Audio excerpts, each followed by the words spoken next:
Let's rock and roll, boys!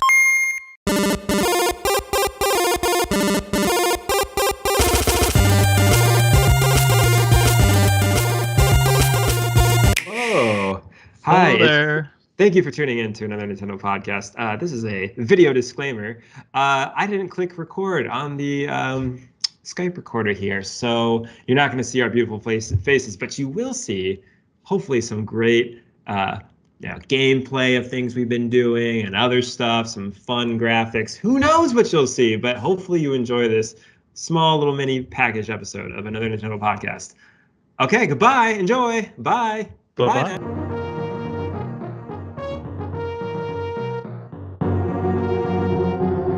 Hello, everybody, and welcome to another Nintendo podcast. I'm your host today, Matt Schultz, and I'm joined by Austin Cummings. Hi, Matt. Oh, hello, Austin. Hey. And Danny Tortelli. Hello, everyone.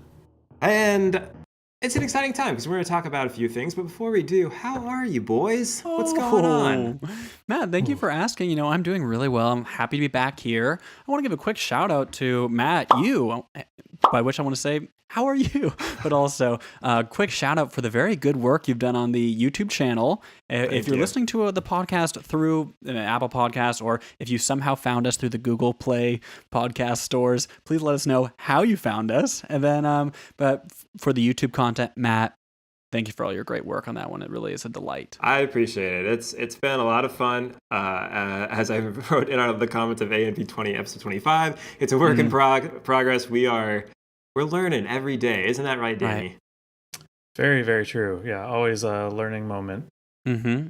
Danny, you love to learn. That's something I love about you. I love your education spirit. What I'm learning is the two of you get over things so quickly because, how are we still not mourning the death this past weekend of the beloved Bud Knight? It's the Bud Knight. It's the Bud Knight. We're saved. I'm still just kind of traumatized from that. And we were talking about this. It's so nice to finally know that both Miller and the other company are exist in the lore of Bud Light. That they are canon officially. As does the Mountain and Drogon. Right. Also that there's that connection. I know. I do love that. I mean, we always knew that Game of Thrones was gonna have some heavy, beer sponsorship deal. It was a matter of time. We all saw it coming. I feel like Bud Light is the appropriate also beer brand, something to that effect, because it's Game of Thrones, definitely enjoy it. Looking forward to this final season. But there's an element to it where it's it's kind of the everyman's fantasy show. It's an easy option. So too are these Miller. It's nothing too frou-frou, nothing too fancy. There's no microbrew. You're just cracking open a Bud, enjoying a dragon, kicking it with the boys and perhaps girls, and that's the nice American tradition. And then your head gets crushed. No, it's actually pretty interesting because they actually have a deal with Omegang. Now, is Bud does Bud own Omegang? No, it's so that's real Duvel, interesting. whoever owns that. It's a Belgian company, Duvel. So that's a good point, Matthew. Right, because I was just at Omegang and they sell official Game of Thrones branded steins, and you can get every house and you can get a dragon on your stein and all three houses. All three, yeah. I want to say just a little ANP behind the scenes. Here's two things we talked about going into this episode. One, it was going to be shorter. Already ruined that. Two, we weren't going to do a cold open talking about the Super Bowl commercials, and Danny just threw us right in, and I love it. So that's a good little way to kick us off. But Enjoy Matt, this. You want to tell us a little bit about that big and small N in the news? Yeah, let's go ahead and jump right into this. So, we've got two things to cover today. A Business Insider article, but first, we're going to talk about potentially some new games coming to the Nintendo Switch Online service. Austin, take us away. What is that about? What are we going to be playing? Okay, well, if you're familiar with a Nintendo Switch Online, you know it as the service that provides you two old know it and love it. Virtual Console style games that you can't really choose. Games you've certainly played dozens of times before, and when all you want are some more contemporary, God forbid a Super Nintendo or let alone an N64 game or something appear on that service. But no, this time we're getting classics, and by classics I mean games you have in at least three other forms. Kirby's Adventure for the NES, as well as Super Mario Brothers 2 are the games coming out. So as we know, you get monthly games, and we're getting these old classics. Once again, very old. Let me ask both of you boys though. You've played the Mario Bros. You're familiar with Luigi? You're familiar with? I've heard of him, yeah. With large, stout Luigi in red. Luigi And Mario? Luigi Mario, thank you. And where do you rank of the original 3 Super Mario Bros. Games? Which is your fave? If you had to choose one. Okay, Matt is signaling 3. He's signing 3. For people who watch the video podcast, they'll know his favorite game. You have to watch it on YouTube to find out. 3. He's going for 3. Danny, do you have a preference? How familiar are you with those 3? If I had to choose a favorite, for me, Game Boy Advance version of Super Mario Bros. 2, which was Super Mario Advance. And I just love it. It's the one coming out this month for the Switch, and it's just so bizarre. You know, pulling up the turnips. Yeah, I was gonna say that was the fun part of that game. Spoilers: it's all a dream at the end. You can be Peach. Yep. None of it's real.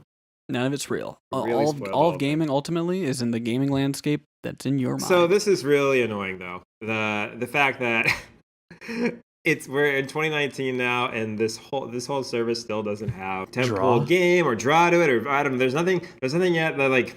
I just thought that at least they would have started with the making good on those SNES rumors that we've been hearing.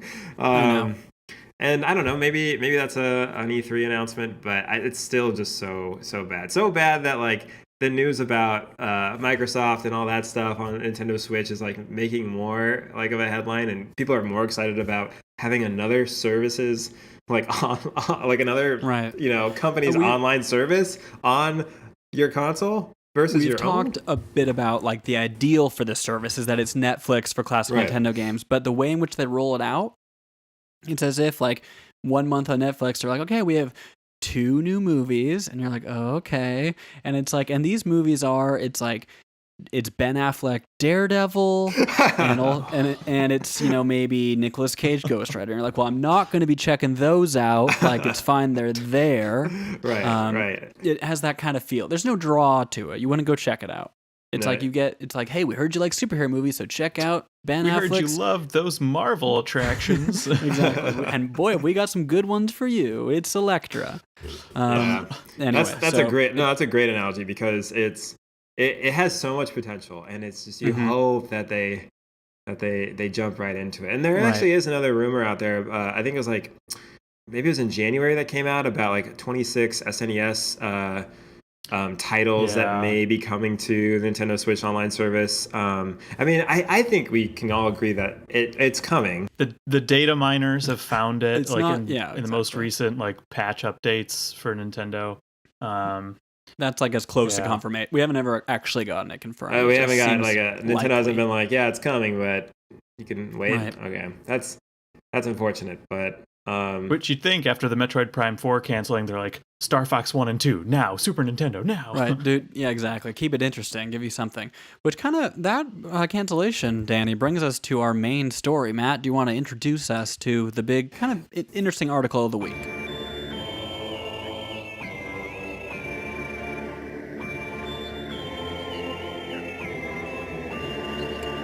Yeah, so Ben Gilbert from Business Insider.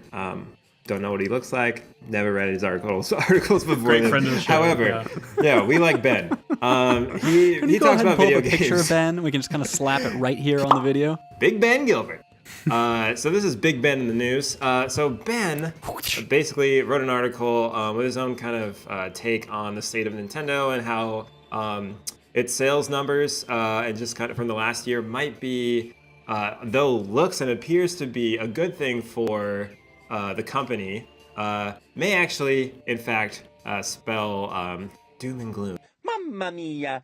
Not really, but may not be the best business strategy. And the reason why is because the article mostly talks about Nintendo's sales figures of its top games and how those top games have been huge system sellers ultimately, and have basically accounted for the majority of the periods of the quarter, or the various quarters and the successes that they've had. And it's also he's kind of correlated the fact that the worst months for software sales, aka when Nintendo doesn't or isn't releasing first-party titles or major first-party titles, he kind of relates that to basically the drop in sales of the Nintendo Switch. And so this all comes to us from the fact that Nintendo recently changed their predictions or their projections of their sales numbers. They were hoping to get to 20 million by first quarter, which is ending in March. End of their fiscal year, which is the end of March. So by the end of March 2019. Down to 17 million. And this guy basically, Ben Gilbert, Big Ben, basically talks about how he feels like this is definitely because of the weak sales numbers in the start of 2018, in this I guess the end of the quarter for them, the end of their last quarter all the way to now. And it's true because we didn't see a lot of major Nintendo titles during that time, almost like we are right now. So, and then of course, go for it. Oh, I was going to say, yeah, I think you summarized it really well. And I as well as hit on a couple of those points again for people listening and maybe for looking at the video podcast. Maybe, Matt, we can put a graphic of some of these numbers highlighted in the article. But like Matt said, so the Switch, like we talked about last episode too, is really selling extremely well and is on pace to maybe even catch up with the Wii and is selling just as well as the PlayStation 4, which has been a big hit for Sony. But 85% of their games are first party. They're made by Nintendo, and even there's great indie support on the Switch. There are fewer of those big Red Dead Redemptions, Assassin's Creeds. And so, but it sold so well through the holidays, we expected that they might be closer to hitting that 20 million goal, but they've cut it down to 17, which was to everyone's surprise because Smash Bros, for instance, sold like 12 million units? Do people know? Do either of you? I think 12 million copies in less than 2 months. Smash, 12 million and 80,000, yeah. Right, so you look at that crazy successful run of that game in just 2 months, and then you'd think, why on earth would they reduce their forecast? And the fun thing about the timing of this article was basically what Big Ben said was that the Nintendo thrives off their first party stuff, as we all kind of know, but really it's highlighted by these sales. In the last quarter of 2018, they sold more than half of their number for Switch units to sell during the year. So they did a huge amount of work in a small amount of time only because they had Pokemon and they had Smash Bros. Yep. And Mario Party, and Mario Party, for sure. Yeah. And we love that. We love that. But when we look at that, we look at January to March, there's really nothing. New Super Mario Bros. U Deluxe, no one's really talking about that. I'm sure it'll sell fine. But probably because of that and lack of strong first-party games, they've really reduced our number. And this is right before they announced last week that Metroid Prime 4 getting that delay. That's right. Speaking of all these numbers, Danny, can you actually go through and give us some of the official numbers? They said how many like they had 10 titles that were all like million units sold or more in, was it 2018 or just in total since the Switch launch? So in their lifetime, it's actually only no, it's been a couple. Yeah. So Smash Bros has 12 million, approaching 13 very quickly. And it's very short lifespan. It's already early December of 2018, and right now we're early February 2019. Right. It's crazy. The Pokemon Let's Go games combined, we're just going to call them one SKU for now. They're at about 10 million combined. Mario Kart 8 Deluxe for its lifespan is 15 million, which is still just crazy to me. Crazy town. A remake of a Wii U game. Right, a remake. Super Mario Party is 5 million in its lifespan, and it came out, Matt, remind me, around when did it come out? Which one? Mario Party? Mario Party. Oh, that came out in September, October. So 5 million, that's still a pretty good sale. Early fall. Odyssey in its lifetime is sitting at just under 14 million since that came out. Breath of the Wild is just under 12 million. That's 11. So that's ridiculous. It's amazing, and it's a launch title, and still Super Smash Brothers has the appeal that it does. Yeah, I'm surprised and not surprised. A lot of these numbers came out because the Switch has now sold 32 million units. So when you think, okay, it's already 12 million Smash Bros. Copies sold, 1 in 3 people, more than, have Smash Bros. They have Breath of the Wild. They have Mario Kart Deluxe. So those are huge sellers on the system that's selling really well, and yet the forecast is cut because there is not a strong first-party game, and those are the things that sell on Nintendo consoles. It's why people buy the system, and now we have Metroid Prime 4 canned for this year at the very least, if not also 2020. So definitely a big deal kind of on that on that front. And it does make you think, Matt, what do you kind of think? What Nintendo scaling back those expectations? How do you think they're going to kind of make up for it in the rest of the year? Well, okay, so we've heard the rumors about like, oh, there's something pleasant that our fans will be pleasantly surprised once we reveal X title, right? So there's like whatever working title, maybe it's whatever Retro hasn't released or is finishing up. Maybe it's Pikmin 4. Maybe Pikmin 4 will finally show up. Though that's not a system seller, right? I honestly think that Animal Crossing needs to be huge, and there needs to be some sort of major Nintendo Switch Online component that helps. Animal Crossing is going to sell consoles. It's not going to sell consoles in the same way that maybe Smash or a Card core have, Pokemon right? RPG. Right, exactly. However, though, it's one of those games that it's not like hardcore fans, right? These are like the article about the grandma who still plays, right? Like we're gonna get those types of players coming to the Switch who may already have Switches and are still waiting, or literally are just waiting for that. So I think Animal Crossing is gonna be a big one. But yeah, they're gonna have to fill in either with just a bunch of kind of B-list games to bridge over to, because right now we've had two a year, right? We got Zelda, and then we got Odyssey. Now, of course, they released Mario Kart in between that, which has definitely helped. That's kind of, I think that definitely is like kind of the the dark horse in all of this. Like I think people kind of forget that, oh yeah, like they re-released a Wii U game, right, and it's sold way more than it ever has, and more than most games on Switch already. Right. Can they do that again though? Is there another game on that released for Wii U that they could also port over and fill in? And I think there are. Some of them we've talked about. So Yeah, I'm glad you mentioned that. Sorry to cut you off. No. And I should have mentioned this in the pre-show, but did either of you guys see there's this leaker? She has successfully leaked like some of the last few big games, going back to the Let's Go Pokemon games. And I don't have her name off the top of my head, but she has predicted that in 2019, Nintendo will have 11 first-party titles, 3 or 4 of them will be Wii U ports. But then she said, the rest of them are some we already know, like Yoshi, we're already speculating with Pikmin and everything. But then there's gonna be like is this some Emily surprises. Rogers? I know she's that might be her from Reset Era was where she posted it, which is a site for a lot of gaming stuff. So she, a lot of people were speculating per her report that maybe it is that Star Fox Grand Prix thing that Retro Studios was working on. But who knows now that they're making Metroid Prime 4. So definitely worth checking out for those of you who haven't heard of it yet. I think the thing we also need to kind of keep our eyes on, and this is easy for me to forget, is that Nintendo and the mobile presence, right? Is this a way that they diversify the revenue for 2019 for these smaller experiences? They might be able to bring in more and more money through microtransactions. Nintendo has been hesitant to do big microtransactions in their games, but you see, I think, more and more of a willingness. I want to talk about a couple of numbers. So Pokemon Go is one of the biggest mobile games of all time. Right. And it is the fastest mobile game to have reached $2 billion. And it did so behind Clash Royale and Candy Crush. But they've made more than Pokemon Go. Pokemon Go has made that faster.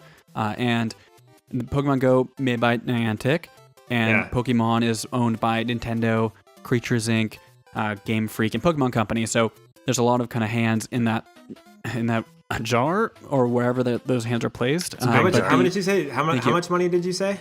But $2 billion. $2 billion in sales through the app. In revenue, yeah. In revenue, from the app. So obviously Apple, That's insane.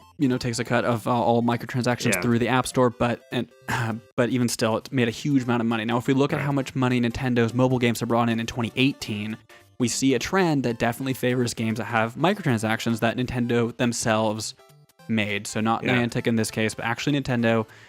For the 4 big games, right? Fire Emblem Heroes was definitely the biggest, with about $225 million made in that game.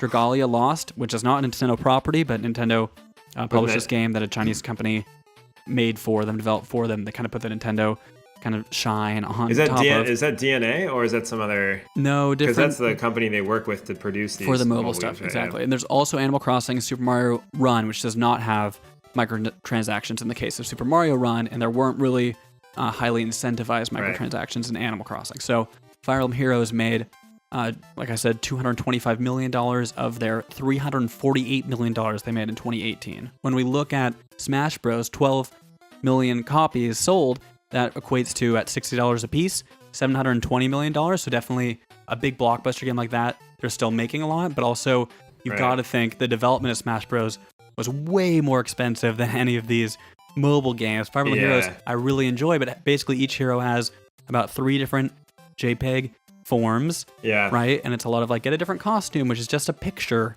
you know, and then you spend a couple dollars to spin the roulette wheel and maybe get our beautiful girl Lucina in a wedding dress. And you can kind of print it. It's and so put it on interesting. Your pillow. Right. But for those things, I think Can you Nintendo pan will probably around your turn... room really quick? We just want to peek on it. Yeah, she's sleeping, but I would swivel the camera otherwise. But I do think Nintendo will turn to these alternate revenue options more and more, especially now with a big first-party game, Metroid Prime 4, not part of the 2019 release schedule. So, but it'll be interesting, if nothing else, to watch. Because this time last year, Nintendo was also doing Labo. That's a venture I think we feel like probably didn't pay out for them hugely. Right. I wonder if they'll do other kind of strange creative cool, approaches, but you got to think the money's going to be made on mobile, where it might not be made on console. Now, here's the thing though, like all of those games, you know, they are what they are because of the IP that's being used, right? Like, you know, everything from Fire Emblem to Pokemon, right? Like those 2 big ones, huge franchises that without their main titles and the history of those franchises, I don't think would be where they are as apps. It's true, but we got to remember Dragalia Lost made $50 million, and that's totally generic fantasy. I know, and I think, and that's what I'm worried about is, you know, the investors and, you know, people who who are looking, you know, at these meetings when the board at Nintendo is, you know, presenting on all these things, and they're sitting there going, okay, yes, please do this more. Please put more money into, you know, coming up with XYZ kind of strange. And so that the Dragalia Lost is made by Psy Games, and say the first game with another company after Nintendo's initial partnership with DNA. So it was an offshoot. They've made this game. Yeah. Other games in the past are like this. They're heavily microtransaction, kind of action RPG related. And I have a buddy who's really into Dragalia Lost, and he spent a ton of money on microtransaction, was really enjoying those characters. Really, it has a fun looking art style, but no connection do I have to any of them, you know. But even still, just like the level of polish that kind of a Nintendo seal of approval basically brings to something like that, having it in that small Nintendo umbrella of online things later this year. And this is a huge property, as we talked about. Mario Kart will come out on mobile. So I know, and just because it's Mario Kart, I'm going to be very interested, right? And of course. And I'm actually really interested. So raise your hand if you spend any money in Pokemon Go. I've spent a huge amount of money. I'm still playing it every day. And it's 200 coins to increase your bag size by 50. I'm going to do it, even though that's no space at all. It fills up 1 second later. I'm like, guess it's time to increase it. The point I'm making, though, is I played that game for maybe 3 weeks and then jumped on maybe a month later when they kind of updated or at some point, and then played it for another few weeks and it was done. Yeah, it's very good right now. I still spent money on it, and there has to be thousands of people like me who are like, yeah, I'll buy some Pokeballs or potions or whatever, and then haven't played it since. But they still got us. They still got us because of the nostalgia we have for them. And if you go back now, there's a shiny Meltan event for the next few weeks. You get that shiny Meltan connected to Pokemon Let's Go on the Switch. It's very cool. Okay, so this is an interesting topic. Can you say that you derive as much fun from those experiences than you do on the console? Now, this has something to do with Nintendo and their sales and all that, but I'm just wondering, if we're going to see a Nintendo of the future focus so much more heavily on mobile because of how much revenue it brings in, in terms of our enjoyment, would you say you're getting that much more enjoyment out of that app than you do other games? And Danny, you played a lot of Pokemon Go as well. I did. I had a lot of time in my life last summer, so I hopped back on it, and I was on it hardcore. And it is fun. It's a great time passer. it's nice to like have something with you if you're going on a long walk. You're like, yeah, I'm gonna get my steps to count for something aside from my own health. And that's fun and all, but when I think about like the battling still is just not the same. I mean, you're just rapidly tapping your screen. For sure. It's a different game. But like even today, let me tell you, I play more Pokemon Go than anything else, and I really enjoy it because between work events, my schedule is really random because I work at hospitals. I'll play Pokemon Go. I'll walk between things. Pokemon Go. Today I ran an errand, and there was a huge group of people raiding near me, and I got a chance to get a Palkia. So it's like I am gaining a lot of enjoyment out of that, and when I don't have as much time to sit down and play the traditional console experiences. That said, I don't see Nintendo pivoting to this, but I think it is an area ripe for them to continue developing. And now with that sales projection, I wonder if Nintendo hopes to soften the blow, certainly on their people who own stock in the company, on their shareholders, and also just through people and their general brand IP recognition. I wouldn't be surprised if they tried to buffet that a little bit with more of a mobile presence. Yeah. We're just about kind of at the length of our episode here, guys. Yeah. Any more thoughts we want to talk about before ending this one? Yeah, no, I think that that article was very interesting. I think that it'll be interesting to see what Nintendo sales look like after the first, this quarter is over and they end their fiscal year. We, I think, are overdue for a Direct and some more information on the future of Nintendo in 2019. Because although we know games, we don't know really what's happening this year. And I think that's what's exciting as a Nintendo fan, but also like as someone who as people who are like to analyze this stuff, it's also kind of infuriating. And I saw today on Reddit that if there is not a Nintendo Direct announced tomorrow, it will be the longest stretch between Nintendo Directs since 2015. Wow. So it will have been a long time. We had that mini Twitter Direct. We had the Metroid Prime 4 delay mini Direct, but we had the Nindies, but we have not had a traditional one. So there's a few asterisks in a long time. So I do hope at the very least we see something like that soon just because it's exciting. Here's what I have to say now. Thank you for listening to our ANP, I guess mini digging in the news update. Lowercase n maybe. So thanks again for listening. We'll see you all in our another Nintendo podcast.